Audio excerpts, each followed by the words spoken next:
Welcome back to the Cardinal Report. Joining us now is North Central Sports Information Director, Clark Teuscher. Clark, as always, thanks for coming in. Good to be here. So the men's track and field team had a nice showing in nationals. The women had 3 athletes competing, led by Liz Composto in the pole vault. Yeah, Liz with a personal best effort in the pole vault, improved on her position from last year, which is always what you're looking to do at a national meet. I think she was very, very pleased with her performance. Had a chance to, clear an extra bar there. Narrowly missed on a couple of pretty good attempts. Nice little springboard for her to start the outdoor season. Yeah, she definitely has a lot of room to build on that, and as only a sophomore, she's probably going to grow, but another sophomore.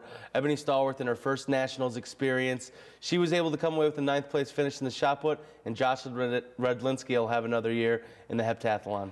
Yeah, Ebony made the finals of the shot put, which, according to the seedings, she wasn't necessarily supposed to do. And was just a few inches away from getting onto the All-America podium, so a good showing for her first national championship. Jocelyn, her point total in the pentathlon was pretty close to what she had put up at the conference indoor championships when she set the school varsity record. So certainly a good showing for a couple of individuals in their first championship event, first meet in that kind of atmosphere, which is quite a radical change from any other meet that they've seen throughout the year. So certainly a nice show of composure and a nice show of competitiveness against a national caliber field. And the track nationals wasn't the only big event going on for the Cardinals this weekend, as you guys called in a favor to a neighbor and headed to Benedictine University, where the men's basketball team took down the defending national champions. Yeah, we tried to host that game at home, but the NCAA said no, you can't double up on tournament events in the same place. So we had to go down the road a little bit, and the folks at Benedictine were really helpful helping us get that all organized and set up, and they really went out of their way to make sure that we had everything that we needed to host the event. And the game certainly lived up to its billing, right down to the wire. 2 really good teams, 2 of the best in the country. And it was kind of a game that you would expect to see played in March in a tournament. It was definitely an exciting game, and the Cardinal Report was there to see the men's basketball team take down the champs. Let's go to the highlight. Cardinals and Warhawks getting set to battle it out in round 2 of the Division III men's basketball tourney. North Central coming off a 66-50 win over Center College in the opening round. KJ Evans would give the Warhawks their biggest lead of the half as he drains one from downtown to make it 21-14. But the Cardinal bench responds in a big way as Jack Bruchette punishes the backboard. Then in transitions, Aaron Tickness feeds Burchett again. He doesn't mind double dipping to get the fans going, and the Cardinals cut the lead to 1 heading into halftime. Landon Gamble shook off early foul trouble to start the second, scoring 7 straight points for the Cardinals to put them back in front by 6.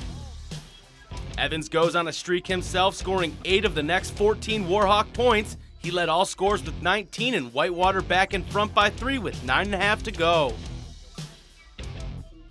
North Central would surge back as Brandon Williams drives the lane for the bucket.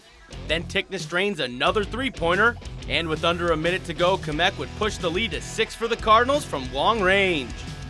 But there was little time to celebrate as Darnell Harris fires from way outside. He puts Whitewater back in striking distance. Cardinals trying to inbound following the timeout, and the aggressive defense pays off as the Warhawks cause the North Central turnover. Young capitalizes on it as he drives the lane to make it a 1-point game.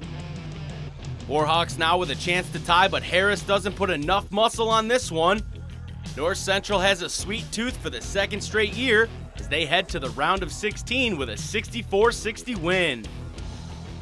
Clark, a very good game, but one of the bright spots in that was Brandon Williams coming in off the bench, going 6 for 6 from the field. It seems like the Cardinals can rely on somebody off their bench in every game. Yeah, that was kind of a move born out of necessity.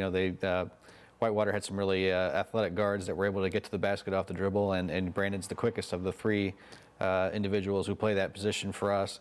And Coach Reardon made that move early in the game. He recognized that we were at a bit of a disadvantage in that matchup there, and Brandon stepped in and performed admirably for a guy who had played really sparingly for the last 3 or 4 weeks. Since he had been taken out of the starting lineup, he'd gotten sick and had coming back, and the whole 6 for 6 thing, a lot of those were because he was taking good shots. The kinds of shots that he's capable of making, including a couple of putbacks on offensive rebounds. really stepped in and gave the team a jolt in the arm, and probably was the biggest determining factor in turning the tide there.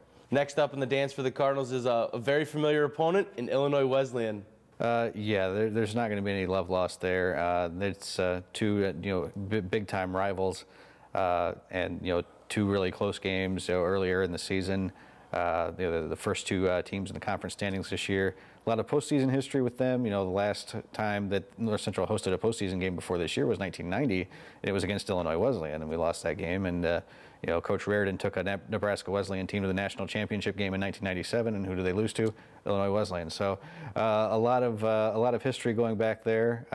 It's another meeting in a long history of big, powerful matchups between these two programs, and I think you're going to see that again Saturday night. And despite it being spring break for the students, they're welcoming them back with open arms on Saturday, hoping they can pack the place. Yeah, the residence life office reached out to the students and told them if they wanted to come back for the game Saturday night, they would let them stay in their dorm rooms as long as they signed up ahead of time.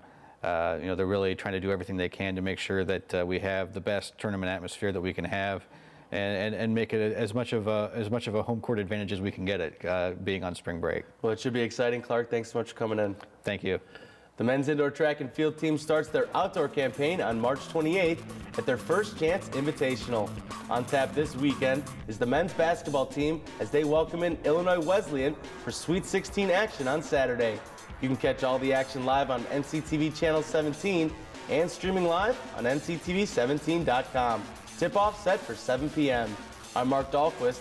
We'll see you here next time on the Cardinal Report.